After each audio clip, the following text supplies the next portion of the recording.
Your nervous system that is very much complicated but yet very interesting. It consists of the central nervous system and the peripheral nervous system, and both are interconnected, right? And what they have to do, they have to integrate, analyze, detect, and coordinate all the activities inside your body. And what they carry, can you see these pinkish neurons? They are the structural and functional units of your nervous system, right? Your nervous system consists of central nervous system and peripheral nervous system. And of course, in the central nervous system, you can see the brain and the spinal cord. You can see them running downwards in the center in your vertebral column. And so many nerves in yellow color you can observe as the peripheral nervous system, right? Your CNS consists of two portions.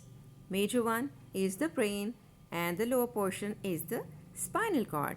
What they have to do? They have to function with interconnection with each other, collaboration.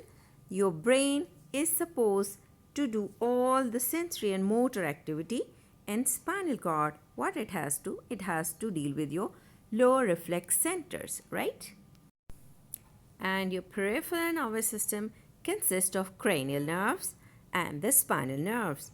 There are 12 pair of cranial nerves that exit via brain tissue, and there are 31 pairs of spinal nerves, as you can see in the picture very clearly, right? Here you can see the 12 paired cranial nerves exiting from the brain tissue, right? And these are the spinal nerves, right?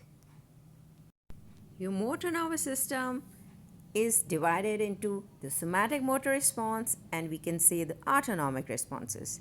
And the motor response for voluntary action is taking place via cranial and spinal nerves, right?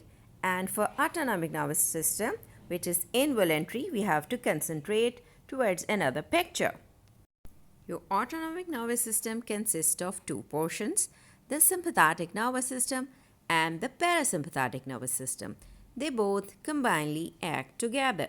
But first, concentrate on the sympathetic nervous system that is associated with the sympathetic nerve trunk and are connected with T1 to L2 spinal nerves. And their cell bodies lie in the lateral horn of your spinal cord. If you concentrate on the parasympathetic system, they are associated with few cranial nerves which are oculomotor, facial, glossopharyngeal and vagus, and you can see that the sacral outflow is through second, third, fourth sacral spinal nerves, and both are these supposed to supply your body viscera, right? And they together function very efficiently. They work. Sympathetic system, it causes vasoconstriction, and parasympathetic neutralizes it and will lead to dilatation. Same is the case when they affect on your sweat glands and other tissues. There should be the stimulatory effect on your sweat glands through sympathetic system, but the parasympathetic has very little effect, right? Same is the case if you concentrate that they are acting on your heart, on your salivary glands, other body organs, your bladder, your GIT, and the sphincters, and of course, your lungs, bronchi, right? The sympathetic system helps us for fight, flight, and fright, and the parasympathetic has to deal with the resting, calming state of our body, right? Okay, now from where did you get your afferent or sensory peripheral nervous system feelings or the sensations? It could be divided into special sensations and general sensations. Here we can observe the special one. You can see the vision, the olfaction, the taste, and your hearing, equilibrium, and of course touch, right? And what organs are involved? Your eye, your ear, your nose, your hand, and of course your tongue.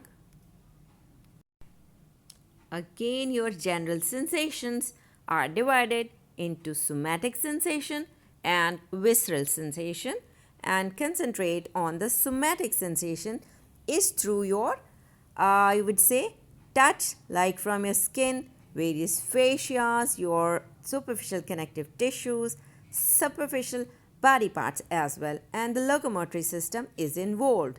That causes your muscles, tendons, and joints to make you move. And from where does the visceral sensation comes?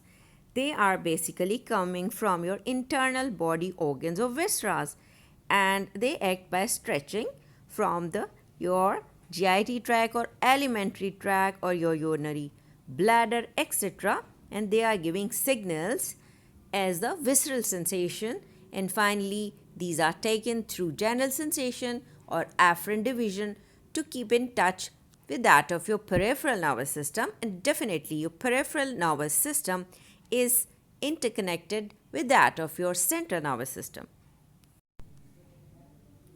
Now you can see a simple reflex arc in which what is going to happen? Your finger is touching or near the fire, stimulus is received, and the first member of your reflex arc is the receptor from your skin.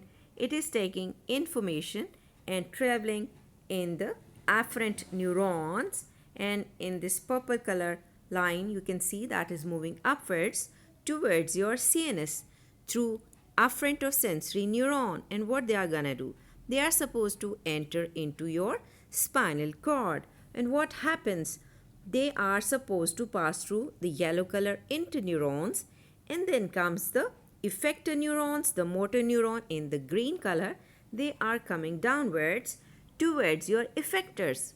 What effectors are? They could be your muscles, and sometimes they could be the glands. And with the help of these muscles, you will definitely reflexly remove your finger from the fire.